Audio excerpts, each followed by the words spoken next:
MLA చోరీ మాట్లాడదేమి అని చెప్పేసి రాహుల్ గాంధీ గారి పైన పొద్దుగాల మాట్లాడి ఏమని మాట్లాడు ఓటు చోరీ పైన మాట్లాడే రాహుల్ గాంధీ గారు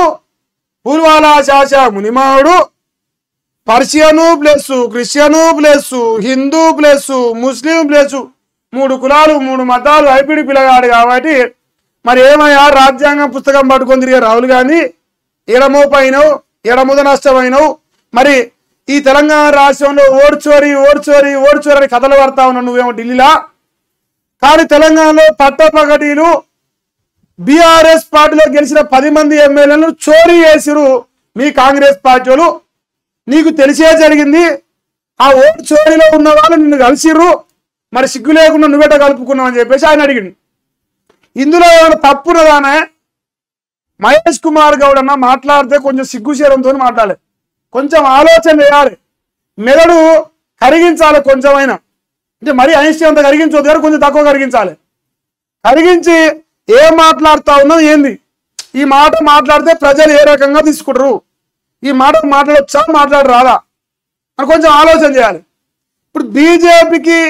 కేటీఆర్కి ఏం సంబంధమే మీరు ఓటు చోరీ పైన యుద్ధం చేస్తామంటారు ఓటు చోరీ జరుగుతుంది అంటుండు తెలంగాణలో ఓటు చోరీ చేసిర్రు కాంగ్రెస్ వాళ్ళు అంటుండు ఆ చెట్టు పైన తెలంగాణ భవన్ అనే చెట్టు పైన వాళ్ళని కాకి గాంధీ భవన్ అనే చెట్టు పైన వాళ్ళని అని చెప్పిండు రేవంత్ రెడ్డి సిగ్గు లేకుండా పట్టపగటీలు 10 మంది దొంగదారులు దొడ్డిదారులు ఇలా జాయిన్ చేసుకుని మరి సచ్చినావాని కళ్ళు మింగినాయని అడిగిండు తప్ప ఏం తప్పు మాట్లాడిండు ఇక్కడ బీజేపీకి ఏం సంబంధం ఆడలేగా పాత కట్టినట్టు వెనకటికంటే సాగుతుందంట మంగళవారం అంట మంగళవారం 10 రోజు వస్తుందా మంగళవారం తర్వాత బుధవారం వస్తుంది మంగళవారం మొదటి సోమవారం వస్తుంది ఎప్పుడు చూసినా మీ కాంగ్రెస్ లో మంగళవారం అవుతుంది అదేందో అర్థం కాదు మీకు ఆడలేక పాత కట్టినట్టు నేనేమంటా అన్నా మహేష్ అన్న ఈయన మాట్లాడిన దాంట్లో నీకు ఎక్కడ తప్పు కనిపించింది నువ్వు ఏడో చక్కమైన మాటలు మాట్లాడినావు ఈ తెలంగాణ రాష్ట్రంలో ఇప్పుడు ఇంకోటి బీజేపీకి అండగడతాడు ఆయన కేటీఆర్ భాగ్యరాజుగా బీజేపీ అంటాడు మరి తెలంగాణ రాష్ట్రంలో మీరు వాళ్ళిద్దరు కలిసి మన బీసీ రిజర్వేషన్ పాయింట్ల ఒకటైపోయారు మేము అన్నాం గట్టినే వీళ్ళు బీసీలకు ఇలా ముస్లింలకు 10% రిజర్వేషన్ వస్తా అని 32% మాత్రం హిందువులకు వస్తా అని మరి ఈ బీఆర్ఎస్ వాళ్ళు అదే రకంగా కాంగ్రెస్ వాళ్ళు బీసీ ద్రోహులు అదే రకంగా ఈ తెలంగాణ రాష్ట్రంలో బీఆర్ఎస్ కాంగ్రెస్ కలిసే ఉన్నాయి కాంగ్రెస్ కడుపులో బీఆర్ఎస్ ఉంది బీఆర్ఎస్ కడుపులో కాంగ్రెస్ మేము అనలేమా సిగ్గుండాలి చెప్పేటప్పుడు మళ్ళీ ఇంకోటి వీళ్ళు పోయి మంచి గవర్నర్ వచ్చారు బీఆర్ఎస్ వాళ్ళు కాంగ్రెస్ వాళ్ళు కలిసి మరి అప్పుడు ఎక్కడ మింగిర్రు అప్పుడు కళ్ళు మింగినాయా అంటే మీరు చేస్తేనేమో సంసారం ఈతలో వేస్తేనే పంపించారు పోనీ ఎక్కడన్నా కేటీఆర్ బీజేపీ నాయకుని కలిసి కూర్చున్నట్టు చూపి గిడ కూర్చుండా గిడ చర్చ పెట్టిరా అందుకే మాట్లాడినా ఓటు చోరీ పైన అండ్రి ఇంకా సిగ్గు అనిపించే విషయం చెప్పాలంటే మీకు సింపుల్ గా మీకు 350 సీట్లు ఉన్నాయమన్నా పార్లమెంట్ లో ఉపరాష్ట్రపతి ఎన్నికలకు మీకు ఎన్ని వచ్చినాయా పుప్పకాలు 300 వచ్చినాయి మీ సొంత కాంగ్రెస్ పార్టీ ఇండియా కూటమిలో ఉన్న ఓట్లే 25 ఓట్లు చోరీ ఇంకా దాని మీద ఎగురు మరి ఇక కాళ్ళకు అంటే గజ్జలు కట్టుకొని సింగులు లేపుకొని సమలేసి ఒక ఎగుర్రి అన్నం ఎగురి సిగ్గు వస్తుందేమో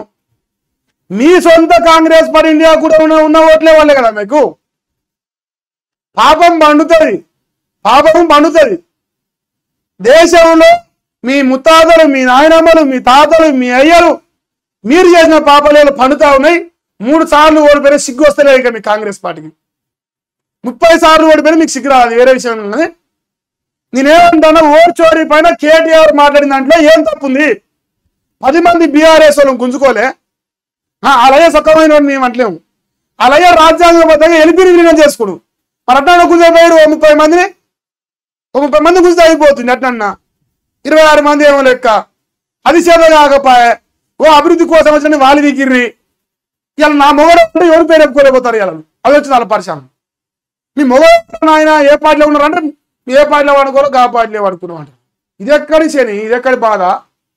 ఏం పరిస్థితి అనేది సో దయచేసి గమనించి మరి మహేష్ అన్న జరా ఏది పడితే అది మాట్లాడకు ఎగిరి పడకు ఏదో